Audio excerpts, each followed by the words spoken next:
जलमार्गों के विकास के साथ भारत क्रूज पर्यटन के क्षेत्र में एक नया दौर शुरू करने के लिए पूरी तरह से है तैयार।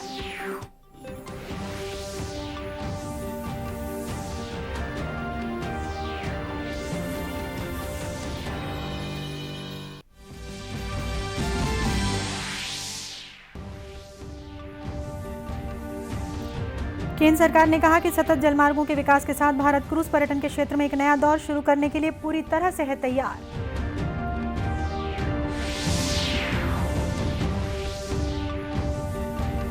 राज्य विधानसभा का शीतकालीन सत्र आज से शुरू। पहले ही दिन आरक्षण के मुद्दे को लेकर सत्ता पक्ष और विपक्ष के बीच हुआ जोरदार हंगामा।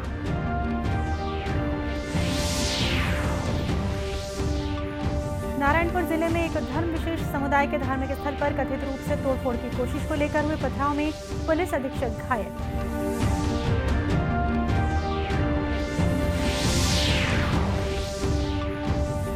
और उच्चतम न्यायालय ने वर्ष 2016 में 500 और 1000 रुपए के नोटबंदी के निर्णय को ठहराया सही।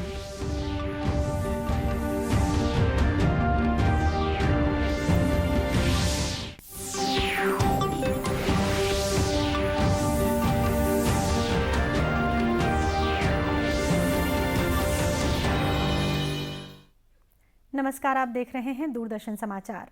मैं हूं शीतला शुक्ला। अब समाचार विस्तार से। केंद्र सरकार ने कहा है कि नदियों में आधुनिक क्रूज जहाज सेवा चलाने के लिए 1000 से ज्यादा जलमार्ग तैयार किए गए हैं। सतत जलमार्गों के विकास के साथ भारत क्रूज पर्यटन के क्षेत्र में एक नया दौर शुरू करने के लिए पूरी तरह से तैयार है। प्रधानमंत्री नरेंद्र मोदी ने दूसरी राष्ट्रीय गंगा परिषद की बैठक की अध्यक्षता करते हुए शुक्रवार को ये बात कही। श्री मोदी ने बताया कि इस महीने की 13 तारीख को 2300 किलोमीटर की विश्व की सबसे लंबी क्रूज सेवा की शुरुआत काशी से होगी, जो बांग्लादेश होते हुए डिब्रूगढ़ पहुंचेगी। बैठक के दौरान प्रधानमंत्री ने नदियों की सफाई में जन आंदोलन और लोगों के शामिल होने पर जोर दिया। उन्होंने कहा कि प्रत्येक नागरिक को मां गंगा की सफाई के लिए शपथ लेनी होगी, तभी जाकर सरकार की सभी कोशिशें सफल होंगी। श्री मोदी ने कहा कि मां गंगा की पवित्रता हमारी साझी विरासत और जिम्मेदारी है। प्रधानमंत्री ने कहा कि हमारे पूर्वजों ने हमें इसे विरासत को दिया है और ये हमारी जिम्मेदारी है कि हम अपनी आने वाली पीढ़ियों को इसे इसी हालात में और इसी शुद्धता के साथ सौंपें। जल शक्ति मंत्री गजेंद्र सिंह शेखावत ने कहा कि नमामि गंगे कार्यक्रम के अंतर्गत बहुत बड़ा सुधार हुआ है। कृषि मंत्री नरेंद्र सिंह तोमर ने गंगा के किनारे बसे राज्यों में प्राकृतिक खेती को बढ़ावा देने के लिए किए गए प्रयासों की जानकारी दी। पत्तन, पोत परिवहन और जलमार्ग मंत्री सर्बानंद सोनोवाल ने कहा कि उनका मंत्रालय नदी पर्यटन और आर्थिक गतिविधियों को बढ़ावा देने गंगा नदी में जलमार्गों के विकास के लिए हर संभव सहायता देगा। राष्ट्रीय गंगा परिषद की पहली बैठक कानपुर, उत्तर प्रदेश में संपन्न हुई थी। इस समिति का उद्देश्य संबंधित राज्यों के सभी विभागों के साथ साथ केंद्रीय मंत्रालयों में गंगा केंद्रित दृष्टिकोण के महत्व पर विशेष रूप से ध्यान देना था। इस बैठक में राष्ट्रीय गंगा परिषद को गंगा और उसकी सहायक नदियों सहित गंगा नदी बेसिन के प्रदूषण निवारण और कायाकल्प के समग्र उत्तरदायित्व का भी दायित्व सौंपा गया।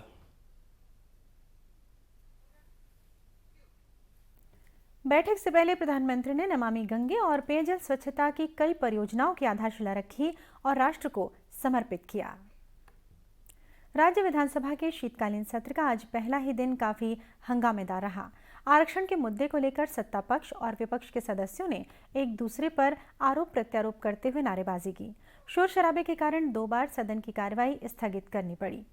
सदन में आज प्रश्नकाल के बाद कांग्रेस सदस्य मोहन मरकाम ने आदिवासियों के आरक्षण पर अपनी बात रखी। उन्होंने कहा कि सदन से विधेयक पारित होने के बाद अब तक लागू नहीं हो पाया है। इस पर विपक्ष के विधायकों ने भी राज्य सरकार को घेरा। सत्ता पक्ष और विपक्ष के हंगामे के कारण सदन की कार्यवाही स्थगित कर दी गई। बाद में मीडिया से चर्चा करते हुए श्री मरकाम ने कहा कि आरक्षण विधेयक पर राज्यपाल न तो हस्ताक्षर कर रही हैं और न ही उसे वापस कर रही हैं।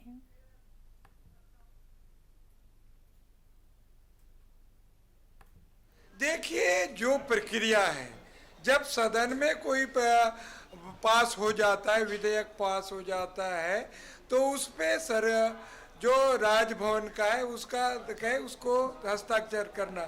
अगर हस्ताक्षर नहीं करता तो उसको वापस करने का। महामहिम राज्यपाल महोदय उस पर वापस भी नहीं कर पा रहा है, न उस पर हस्ताक्षर नहीं पा रहे। वहीं भाजपा नेता बृजमोहन अग्रवाल ने राज्य सरकार पर आरक्षण के लिए किसी तरह का प्रयास नहीं करने का आरोप लगाया। रिपोर्ट नहीं होने के कारण ही 58% का जो विधेयक है वो हाई कोर्ट में निरस्त हुआ। हम तो चाहते हैं 4 साल तक इस सरकार ने हाई कोर्ट में क्या क्या किया। हाई कोर्ट में 32% आदिवासियों के आरक्षण को बचाने के लिए इन्होंने क्या प्रयास किया, इसके ऊपर में श्वेत पत्र जारी करे। ये सरकार आरक्षण देना नहीं चाहती।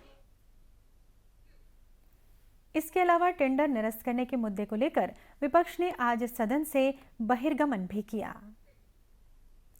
नारायणपुर जिले के एरका गांव के बखरूपारा में आज एक धर्म विशेष समुदाय के धार्मिक स्थल में कथित रूप से तोड़फोड़ का प्रयास किया गया। इस दौरान हुई पथराव की घटना में जिले के पुलिस अधीक्षक सदानंद कुमार घायल हो गए। घटनास्थल पर बड़ी संख्या में सुरक्षा बलों की तैनाती कर दी गई है। फिलहाल स्थिति नियंत्रण में है। जिले के पुलिस अधीक्षक सदानंद कुमार ने इस पूरे घटनाक्रम के बारे में जानकारी दी।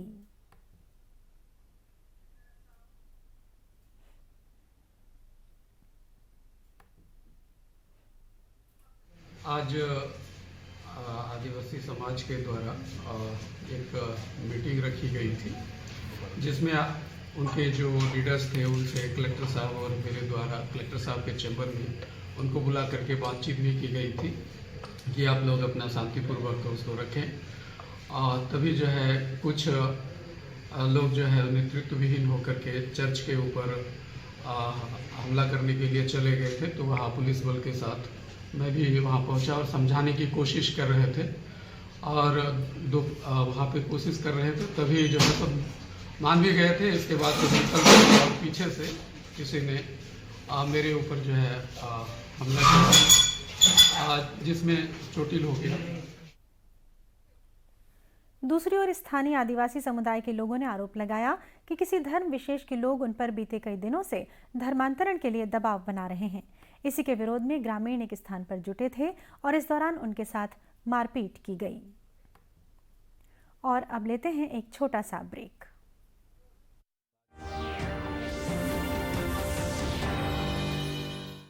चेक जाना पड़ेगा। अरे गेम छोड़ के 1 महीना हो गया कंप्लेंट किए हुए, बैंक रिफंड ही नहीं कर रहा है। कंप्लेंट करनी है। अरे बैठिए बैठिए यहीं से कर लीजिए आरबीआई के ओम्बुड्समैन को। कैसे? आरबीआई अधिकृत बैंक, एनबीएफसी या डिजिटल लेन देन के जितने भी प्लेटफॉर्म्स हैं उनकी शिकायत आप कर सकते हैं घर बैठे बैठे आरबीआई के सीएमएस पोर्टल पर। ये हो गया चेकमेट। कंप्लेंट करेंगे क्या?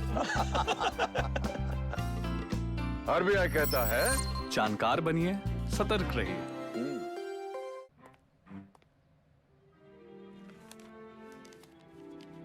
इतनी जल्दी पैसे डबल? ओ जमा करोगे तो फिर भुगतोगे। चलो ऐसी लुभाने वाली स्कीम में पैसे जमा करना यानी धोखे की संभावना, इसलिए पहले पूरी जांच, उसके बाद पैसे जमा, नहीं तो आपके पैसे हो जाएंगे। आरबीआई कहता है जानकार बनिए, सतर्क रहिए।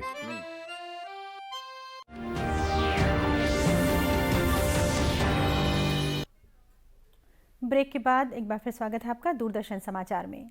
उच्चतम न्यायालय ने वर्ष 2016 में 500 और 1000 रुपए के नोटबंदी के निर्णय को सही ठहराया है। न्यायालय ने कहा है कि इस निर्णय से पहले केंद्र सरकार और भारतीय रिजर्व बैंक के बीच परामर्श हुआ था। बहुमत के आधार पर फैसला देते हुए न्यायमूर्ति BR गवई ने कहा कि नोटबंदी करने का उद्देश्य कालाबाजारी रोकना और आतंकी गतिविधियों के लिए धन मुहैया कराने पर रोक लगाना था। उच्चतम न्यायालय ने कहा कि केंद्र सरकार की नोटबंदी की अधिसूचना वैध थी। न्यायपीठ ने कहा कि नोटों को बदलने के 52 दिन के समय को अनुचित नहीं कहा जा सकता है। इस विषय पर मीडिया से चर्चा करते हुए केंद्रीय मंत्री रविशंकर प्रसाद ने कहा कि सुप्रीम कोर्ट के निर्णय से ये स्पष्ट हो गया कि नोटबंदी का निर्णय पूरी तरह वैधानिक था।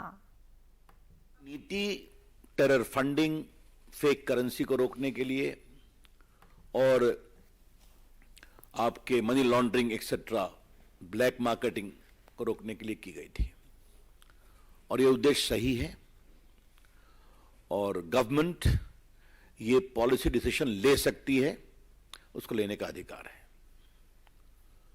दूसरी बात जो कही गई थी कि आरबीआई से कोई कंसल्टेशन नहीं हुआ, बाकी नहीं हुआ, कोर्ट ने उसको भी रिजेक्ट किया और कहा कि आरबीआई से कंसल्टेशन हुआ था।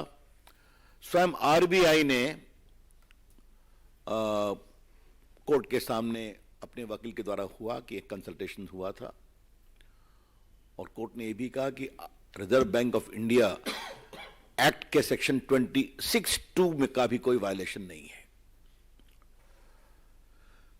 तो ये इन सम एंड सब्सटेंस, और आपको मालूम है कि कोर्ट ने पूरे डिसीजन मेकिंग प्रोसेस को भी देखने की इच्छा जाहिर की थी, तो सील्ड कवर में वो भी दिया गया था।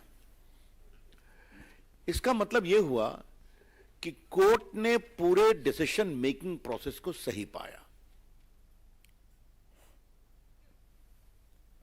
गौरतलब है कि सुप्रीम कोर्ट में 5 न्यायाधीशों की पीठ न्यायमूर्ति S Abul Nazeer, BR Gavai, AS Bopanna, BP Ram Subramanian और BV नागरत्नन ने 7 दिसंबर को 58 याचिकाओं पर फैसलों को सुरक्षित रखा था। न्यायमूर्ति नागरत्नम ने इस फैसले पर असहमति व्यक्त की। जशपुर जिले में एक सड़क हादसे में 4 लोगों की मौत हो गई है। मृतक एक ही परिवार के सदस्य थे। वहीं इस हादसे में 12 से अधिक लोग घायल हो गए हैं।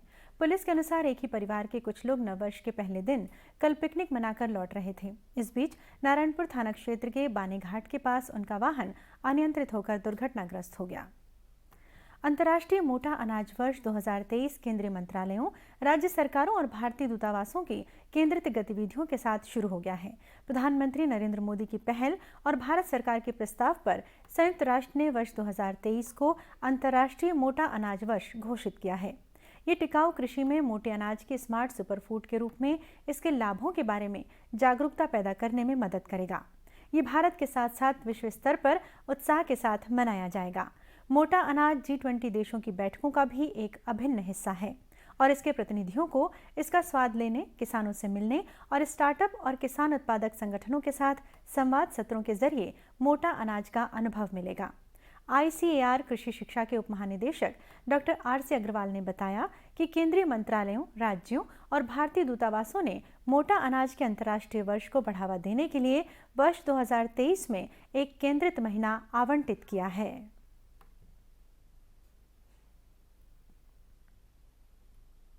अनाजों को बढ़ावा देने के लिए हमने कई सारे प्रयास किए हैं।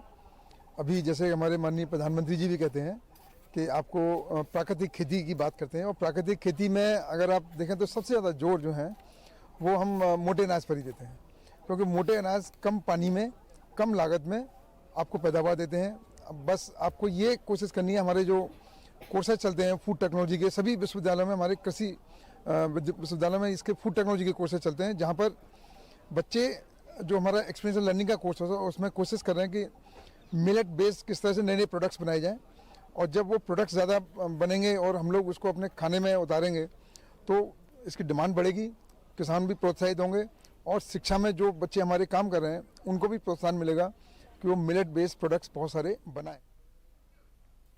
उल्लेखनीय है कि सिंधु घाटी सभ्यता के दौरान कई सबूत मिले हैं जिससे ये पता चलता है कि मोटा अनाज भारत में उगाई जाने वाली पहली फसलों में से एक था। इसी के साथ ये समाचार बुलेटिन समाप्त हुआ। विधानसभा में आज की कार्यवाही की समीक्षा थोड़ी ही देर में।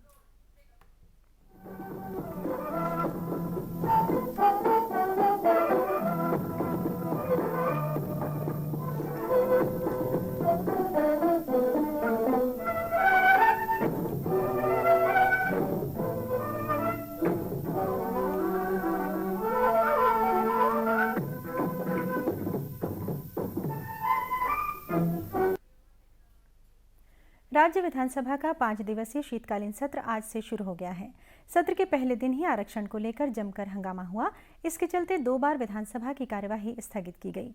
इसके बाद विधानसभा की कार्यवाही कल तक के लिए स्थगित कर दी गई है। आरक्षण के मुद्दे पर भाजपा विधायक बृजमोहन अग्रवाल ने आरोप लगाया कि राज्य सरकार आरक्षण नहीं देना चाहती और इसके नाम पर गुमराह किया जा रहा है। उन्होंने कहा कि राज्यपाल पर राजनीति गलत है और सरकार क्वांटिफाइबल डाटा आयोग की रिपोर्ट सदन में प्रस्तुत नहीं कर रही है।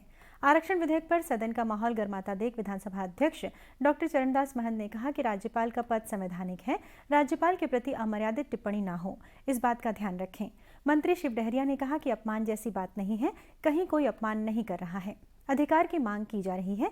वहीं सरकार के मंत्री उमेश पटेल, अमरजीत भगत और शिव डहरिया ने कहा कि बीजेपी आरक्षण विरोधी है। इसके पहले भानुप्रतापपुर उपचुनाव के निर्वाचित विधायक सावित्री मंडावी ने शपथ ग्रहण किया। इसके बाद सदन ने अविभाजित मध्य प्रदेश के विधानसभा के पूर्व सदस्य मंगलराम उसेंडी के निधन पर दिवंगत आत्मा के लिए 2 मिनट का मौन धारण किया।